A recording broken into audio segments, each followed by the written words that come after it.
Zala bon citoyen.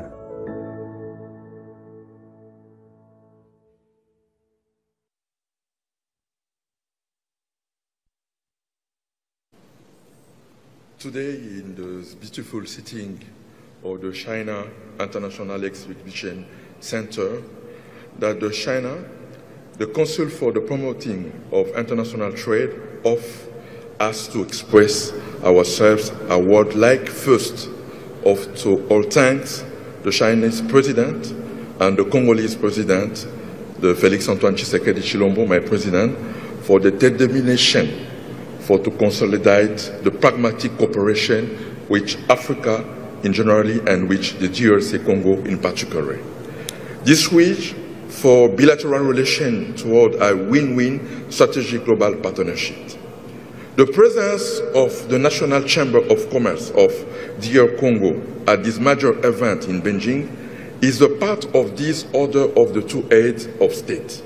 This hour during FOCAC 2024, we accept with hesitation the invitation of the President of CCPIT, Mr. Ren Ogbin, and the Vice President Mali for the CSCs to participate in the second International Supply Chain Exhibition in China.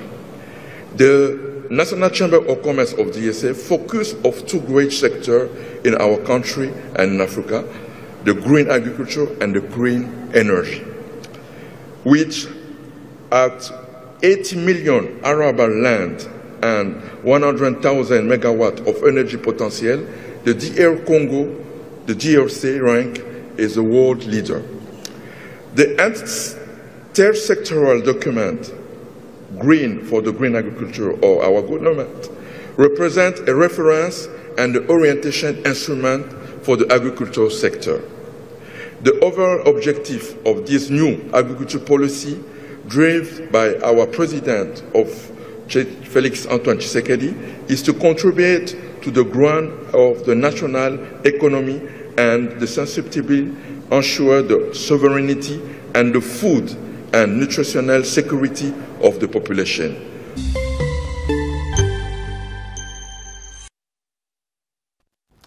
David Paul Olangui, président de la Chambre de commerce nationale de la République démocratique du Congo. Vous étiez en Chine, c'est en anglais. Aidez-nous. C'était quoi? C'était quoi le message que vous avez dit devant les Chinois? On voit la salle était archi-comble, remplie, la RDC était valablement représentée. C'était quoi le message? D'abord, nous avons été invités par le Conseil chinois pour la promotion du commerce international, CCPIT, dont le président Ren Ogbin m'avait invité personnellement, avec l'ANAPEX, nous étions accompagnés de l'ANAPEX, qui nous a accompagnés. C'était pour la deuxième exposition sur la chaîne d'approvisionnement en Chine dans plusieurs secteurs.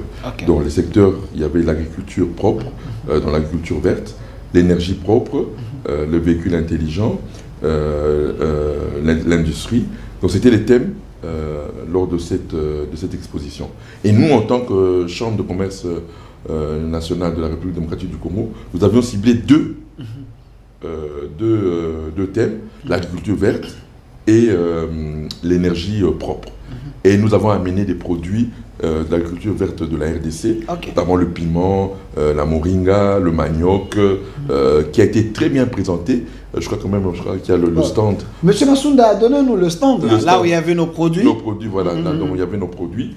Et nous avons été vraiment visités par plus des milliers de personnes qui sont passées devant notre stand et qui ont apprécié les produits congolais.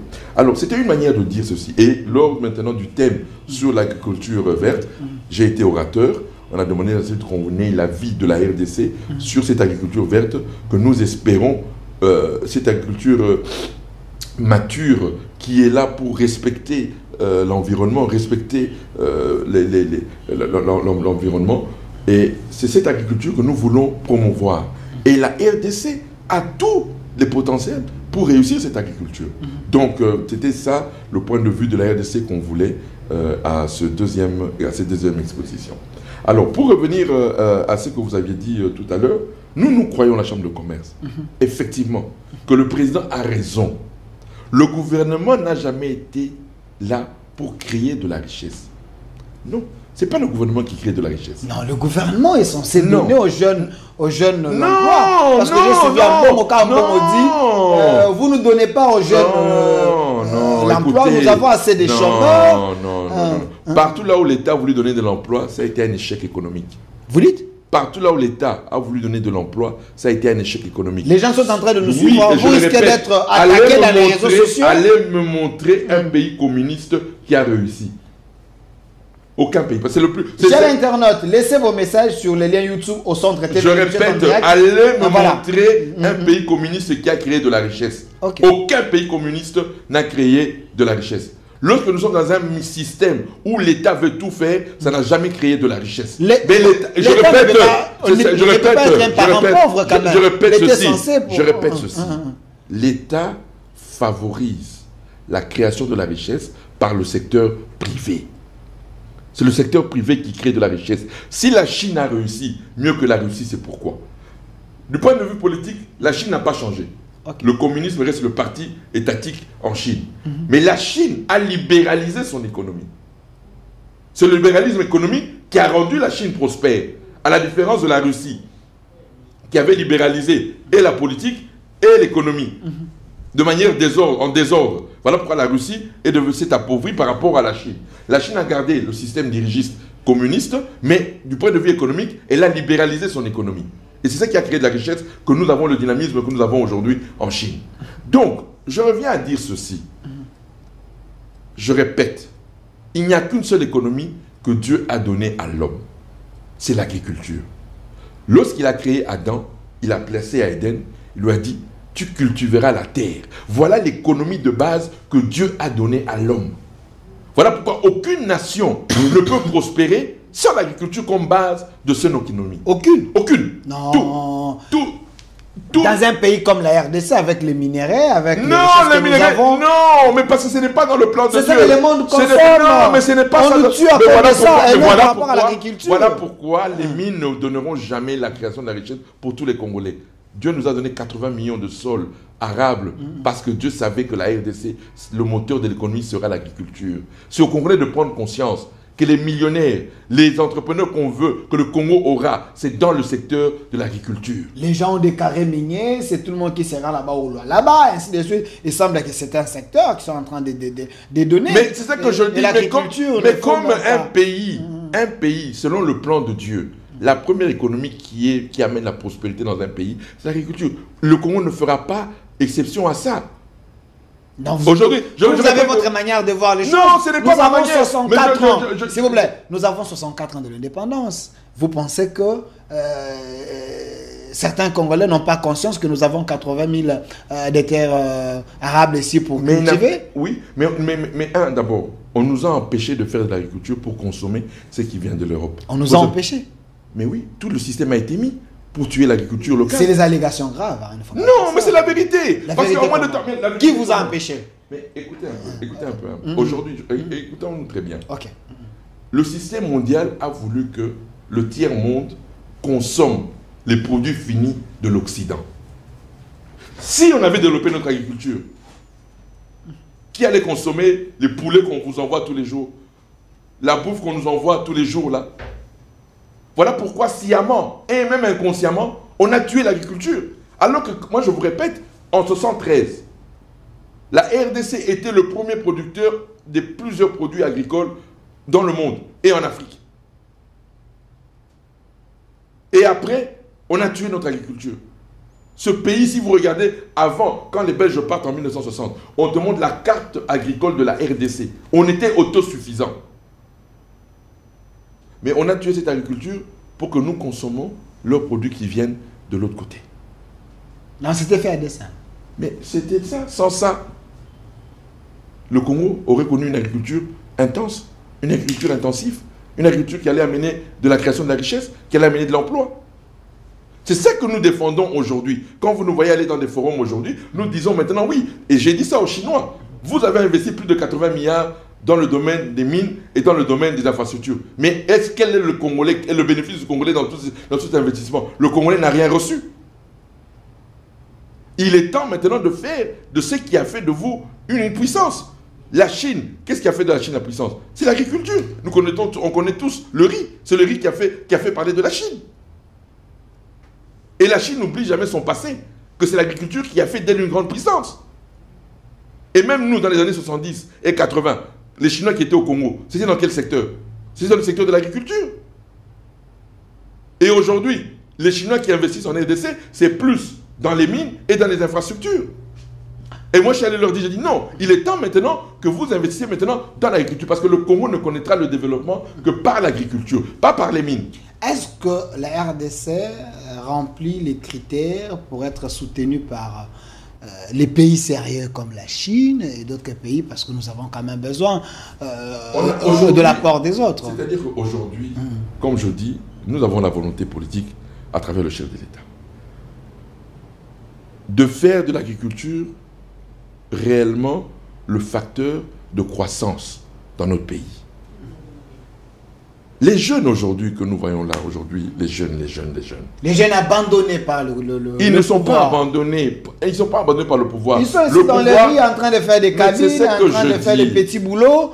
Mais moi, là où je suis en train de dire là, c'est là où je suis en train et nous allons le proposer, la Chambre de commerce, le proposer et au président de la République, et au Premier ministre, et au ministre d'État en charge de l'agriculture, de dire voilà, vous dites que nous avons 80 millions de terres arabes. Comment pouvons-nous sortir ces jeunes de la pauvreté, de la délinquance, alors que nous avons 80 millions de terres arabes, dont nous disons que nous avons. Mais qu'est-ce que nous en faisons? Nous allons les laisser comme ça? Ces jeunes-là, aujourd'hui, nous pouvons faire d'eux des entrepreneurs. Parce que moi, je ne veux pas une agriculture. Si l'agriculture aussi a échoué, c'est parce qu'on a une agriculture des assistés. Quand tu es un assisté, tu n'as aucun retour de rentabilité. Mais quand tu es un entrepreneur, tu as le devoir de rentabilité. Donc, cette agriculture d'assisté, on n'en veut plus. C'est ça que les ONG nous amènent ici. On veut assister cette agriculture. Non, ça ne produit pas de la richesse. Mais si on fait de tous ces jeunes aujourd'hui, demain, là, des entrepreneurs, on les forme, on les encadre, il n'y a pas besoin d'aller à l'université pour ça. Il y a une formation pour ça. Et on donne à chaque Congolais, il y a 80 millions de terres arabes. C'est-à-dire que chaque Congolais peut avoir au moins un hectare. Et un hectare devient son entreprise. Tous ces jeunes-là, on peut leur donner de l'emploi dans l'agriculture. Et indépendamment. Ce n'est pas que non, ils vont dépendre des gens. Non. Parce que moi, je dis, à la longue, on parle de ces terres, mais qu'est-ce qu'on fait de ces terres? L'État n'est plus, comme je dis là, et nous allons aussi avoir une discussion avec le ministre des Affaires foncières pour dire que non, on n'a pas besoin que vous vendiez, parce que ces terres-là, vous ne faites rien avec ces terres-là. Aujourd'hui, s'il y a des structures sérieuses dans le secteur privé, l'État doit accompagner en cédant ces terres. Et c'est comme ça que nous allons sortir de la pauvreté, que nous allons sortir de cette léthargie que nous avons aujourd'hui dans notre économie. Donc, aujourd'hui, l'État doit mettre le cadre légal pour favoriser l'émergence du secteur privé, surtout dans le secteur de l'agriculture. Alors, M. David Paul Olengi, parce que vous êtes président de Chambre de commerce de la République démocratique du Congo, j'aimerais quand même citer avec cette question, le ministre de l'économie, il a réduit le prix de produits pétroliers, donc ça, les gens pensaient que ça pouvait résoudre quand même certains problèmes, mais nous constatons, ici à Kinshasa, je ne sais pas si ça concerne aussi les ministres des Transports, il y a les embouteillages impossibles. Vous sillonnez le monde, qu'est-ce qu'il faudrait faire pour terminer ces problèmes? Parce qu'apparemment, il y a des gens qui meurent en route, les ambulances qui sont bloquées. C'est compliqué quand même. Bon, d'abord, je reviens d'abord sur le problème de base d'abord. Hein. Ça ne réussira pas, cette baisse des prix de carburant, parce qu'elle a été mal faite. Elle a été mal faite. Il semble que la décision était une meilleure décision. Il a été félicité par plusieurs personnes. Non. Il a facilité quand même. Je reviens sur l'État paye pour les Congolais. Je dis ceci. Lorsque vous prenez des solutions qui ne sont pas le fondement de la solution, mais c'est juste, comme on dit, temporaire, on vient juste, au fait, on ne s'attaque pas à la racine du problème, on vient juste pour couvrir le problème, mais on ne s'attaque pas au problème. Le problème au niveau de nos produits pétroliers réside à ce que nous n'avons pas des Congolais dans ces secteurs. Vous dites? Nous n'avons pas des Congolais que l'État aide dans ces secteurs. Mais nous avons le pétrole ici à Mwanda, nous avons... Non, je répète, qui détiennent ça? Ce sont les multinationales. Ok. Ce sont les multinationales. Les multinationales aujourd'hui dirigent la politique pétrolière de notre pays. Le gouvernement n'a aucun mot à dire. Aujourd'hui, je vais dénoncer, nous dénonçons, et je salue au passage le président des pétroliers nationaux, M. Mankonda, que j'aime beaucoup, parce que c'est un monsieur qui se bat. Et nous voulons que l'État, si le ministre de l'économie, le vice-premier ministre en charge de l'économie est sérieux dans ce qu'il fait, aujourd'hui, il doit soutenir les pétroliers congolais. Vous savez qu'un Congolais, pour importer un bateau, les Congolais peuvent importer des bateaux. Les Congolais. Les Congolais, on a des Congolais qui ont l'argent, ils ont la capacité pour importer des bateaux chaque mois. Okay. Des dizaines de bateaux chaque mois. Mais où se trouve la difficulté? Non seulement le transport du port, soit de Matadi, soit du port de Banana vers Kinshasa, et le stockage aussi, où ils sont détenus par les multinationales.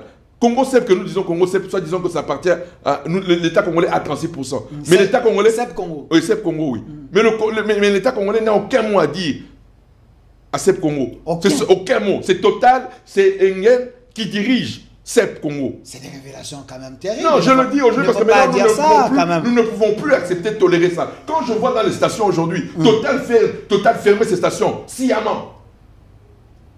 C'est ça le vrai problème. Le vrai problème, ce n'est pas que l'État va payer, et l'État n'a même pas la possibilité, n'a même pas la capacité de payer ça. Mais j'ai suivi le professeur Moukoko Samba qui dit l'État a disponibilisé une enveloppe pour le manque à gagner de ce... Ils sont en retard, mais ça a toujours existé.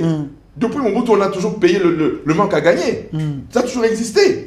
Mais ce n'est pas ça la solution. Donc cette solution, elle est cosmétique. C'est une solution au fait temporaire où on nous fait miroiter. Moi, mon problème aujourd'hui, c'est de s'asseoir et de discuter avec ces multinationales. Ces multinationales, quand ils sont... Moi, je vais dire des choses aujourd'hui pour que les Congolais comprennent. Ok. Les ministres qui sont en charge de ces secteurs-là sont les premiers qui deviennent des millionnaires quand ils sont installés. Ces multinationales sont là pour corrompre les politiques. Vous dites? Je répète, ces multinationales sont là pour corrompre les politiques. Pour que, on ne libéralise pas les stockages. Parce qu'aujourd'hui, vous savez que pour stocker, par exemple, ici à l'ouest, le monopole est à Congo CEP. Et qui détient Congo CEP? C'est Total et Engen. Donc, c'est-à-dire qu'en priorité, ce sont leurs produits qui sont obligés de passer par là. Au détriment des Congolais qui peuvent venir avec un bateau, on va vous dire, voilà, non, attendez, c'est plein jusque pour 6 mois. Donc, vous n'avez pas le droit. Et donc, toi, tu fais venir un bateau et tu n'as pas la capacité de pouvoir faire sortir ton pétrole que tu as ramené. Donc le problème aujourd'hui... Ça c'est une mauvaise stratégie pour nuire moi je veux les entrepreneurs. Maintenant la volonté politique. Ces multinationales-là ne peuvent pas nous mener en bateau. Le président Obasanjo, quand il est arrivé en 1999, nous ne cessons de le répéter. Il a dit maintenant les nationaux c'est à votre tour maintenant.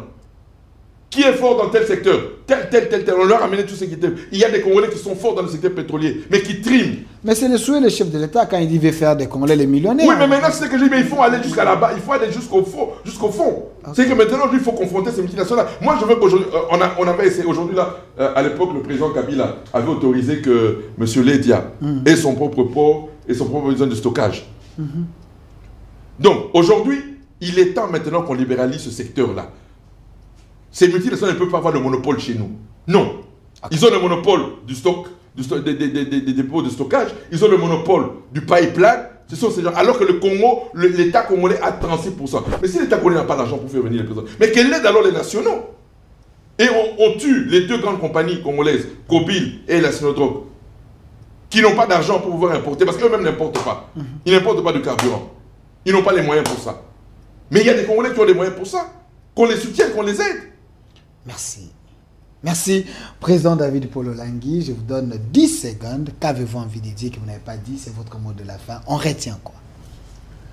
Aujourd'hui, je veux simplement dire à mes compatriotes que le Congo a un avenir meilleur. C'est à nous, les Congolais, de nous prendre nous-mêmes en charge. N'attendez pas que l'État vienne vous prendre en charge. L'État n'a jamais créé de la richesse. C'est le secteur privé qui a toujours créé de la richesse. Partout là où il y a eu le libéralisme, il y a eu de la richesse. Si la Chine aujourd'hui a réussi, c'est parce qu'il a libéralisé son économie. Voilà pourquoi moi je veux que le Congolais comprenne que c'est dans le secteur privé qu'il créera de la richesse. Ce n'est pas en entendant tout du gouvernement. Le gouvernement ne fera pas tout. Et il n'a pas la possibilité de faire tout. Mais il a les moyens de favoriser l'émergence d'une nouvelle classe moyenne en permettant que tous ceux qui sont acteurs du secteur privé aient des facilités, que l'État ne nous étouffe pas. Nous avons besoin aujourd'hui des facilités, que l'État favorise l'émergence du secteur privé. Merci. Voilà le message de la fin pour lequel je suis venu vous dire aujourd'hui en tant que président de la Chambre nationale du commerce, de la Chambre nationale de la RDC, en disant que venez adhérer à notre Chambre. Nous avons un idéal, surtout dans le secteur de l'agriculture, où nous voulons récupérer tout celui qui est dans ce secteur pour lui dire que tu peux devenir riche dans ce que tu fais. Merci, Président David Paul Olangui. Je précise que vous êtes évêque général, délégué du Réveil du Congo dans RSC. Vous êtes aussi président de la Chambre de commerce nationale de la République démocratique du Congo, aussi vice-président de la Fondation Olangui Oshwe. Merci d'avoir répondu à notre invitation. Merci également à vous, chers Congolais. Vous êtes en train de suivre un peu partout dans le monde, Angola, Brazzaville, en Europe, aux États-Unis, en Chine. L'émission est déjà en direct sur votre chaîne YouTube, au Centre TV ou Delcast Télévision. Prenez cette émission, partagez, laissez vos commentaires. La première partie de l'émission, on a parlé de l'Église du Réveil qui soutient les changements de la Constitution. L'évêque a placé un mot, il a également éclairé sur les propos du cardinal Ambongo, Roland Dalo et tant d'autres. Deuxième thématique, emploi. Félix Tshisekedi a-t-il trahi la confiance des jeunes? Il a aussi répondu. Alors, vos commentaires sur notre chaîne YouTube au Centre TV. Merci à l'équipe qui m'a accompagné, M. Massounda, les réalisateurs attitrés de cette émission. Merci à vous et à M. Jimmy, côté régie finale, côté YouTube, Rachidi qui était là. Je vous aime beaucoup. N'ayez pas peur, ce plateau, c'est votre plateau. Le numéro qui est là, contactez-nous. Nous pouvons également vous recevoir. Une autre RDC est possible. Au revoir.